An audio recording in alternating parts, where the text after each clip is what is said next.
চুলের কাটিং, এখনকার যুব সমাজে চুলের কাটিং দেখা যায় মেসি আর নেইমার কাটিং। তো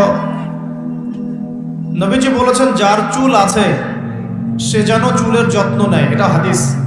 যার চুল আছে সে যেন চুলের যত্ন নেয়, যার নাই সে তো হতভাগা, তার তো নাই। লক্ষ লক্ষ টাকা খরচ করলেও কি সেটা আবার ফিরে আসবে? সাধারণত আসে না। যার আছে সে যেন চুলের যত্ন নেয়। নবী সাল্লাল্লাহু আলাইহি ওয়াসাল্লাম চুল বড় রেখেছেন, কাঁধ পর্যন্ত রেখেছেন, কানের লতি পর্যন্ত রেখেছেন। তো এই বাবরি সুন্নত, এটা কিন্তু নবীর সুন্নত। এটা বাধ্যতামূলক নয়, কিন্তু নবীর সুন্নত।